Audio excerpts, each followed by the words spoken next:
It looks like the January 6th committee is imploding under its own narrative. What started out as a high-profile investigation has unraveled into accusations of partisanship, manipulation, and even felonies.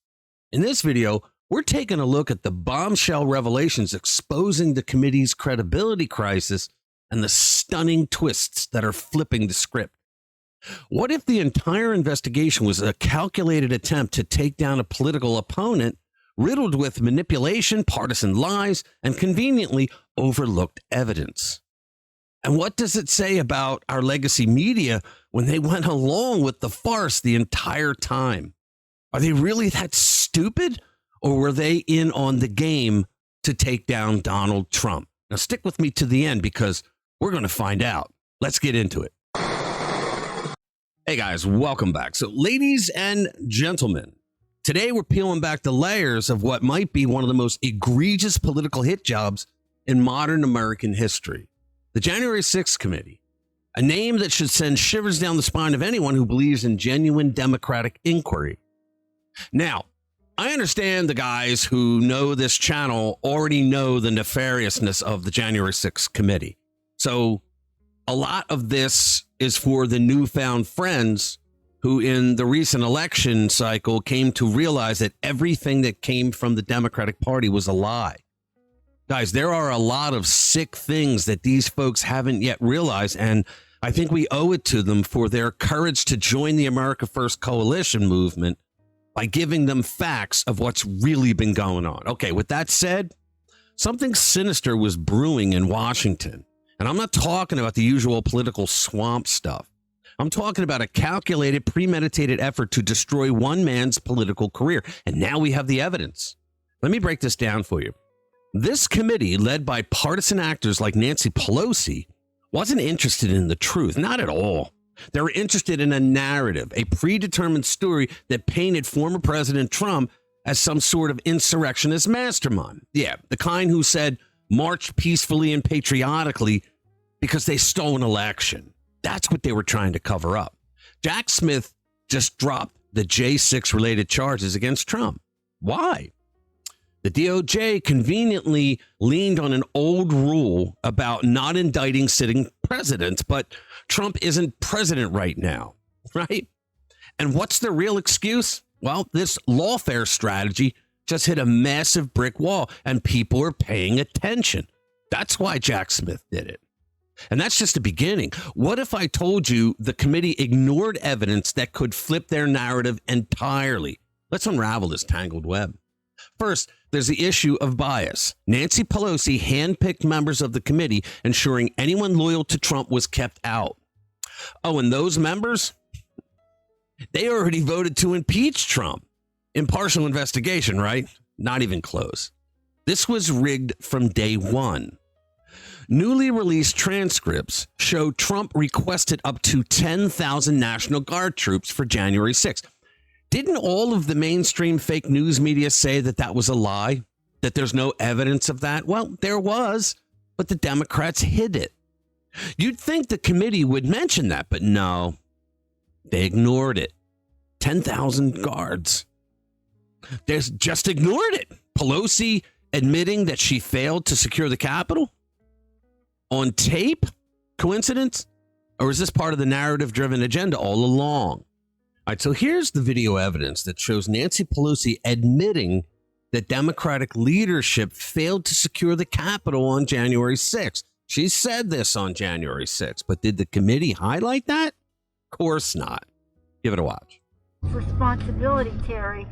We did not have any accountability for what was going on there, and we should have. This is ridiculous. You're going to ask me in the middle of the thing when they've already breached the inaugural stuff that Inaugural? Should we call the Capitol Police? I mean, the National Guard? Why weren't the National Guard there to begin with? Yeah, why weren't they? They thought that they had sufficient No, resources. that is not a question of how they had been. They don't know. Listen.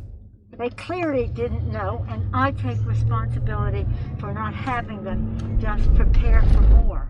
So she took responsibility. You all just heard it, right? Okay, so if Pelosi took responsibility for January 6th for not having people prepared, police and security, then why did she create the January 6th Select Committee in the first place that was targeted at Trump and only at Trump? And why did the Democrats on the committee refuse to call Pelosi as a witness? Here's an interesting thing. Jack Smith drops the January 6th related charges against Trump. Why? Because the whole thing was falling apart faster than CNN's ratings. Arizona Congressman Andy Biggs didn't mince words about it either. He called it a sham and demanded accountability. And his quote, let me read it verbatim. He tweeted out, the J6 lawfare against President Trump was rightfully dismissed.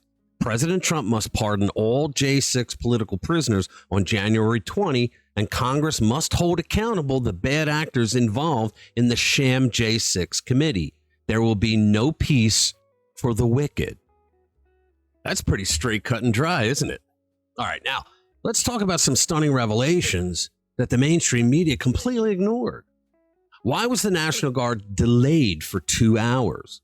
This is a real smoking gun, guys. The Department of Defense gave the green light at 3:18 p.m., but troops didn't move out until 5 p.m.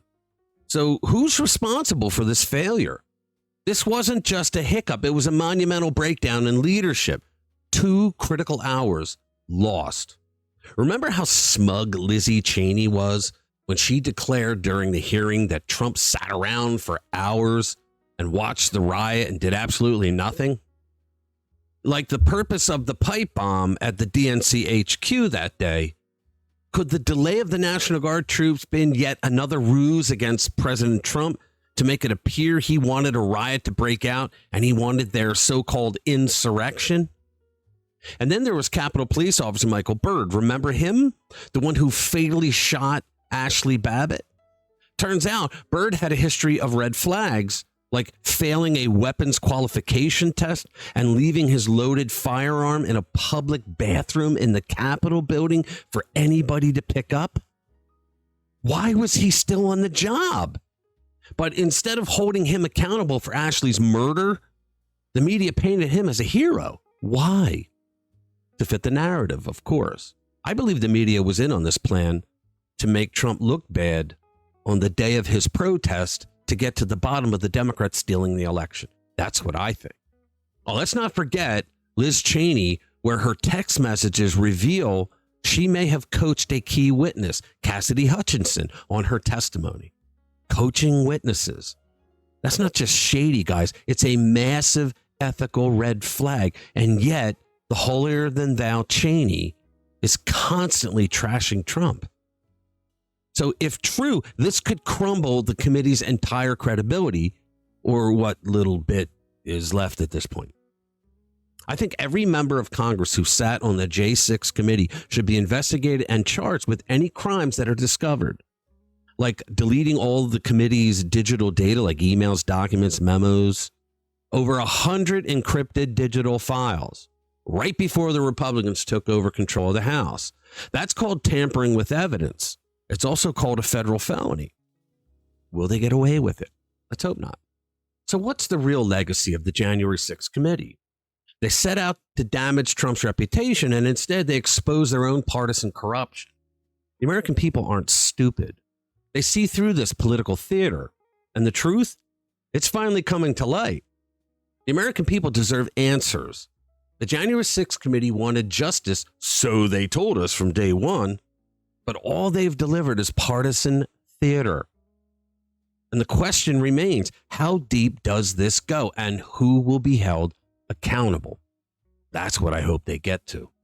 Thank you for watching. Subscribe, hit that notification bell if you want to be kept up to date with political investigations and breaking news. I'll see you in the next one. Spread the word.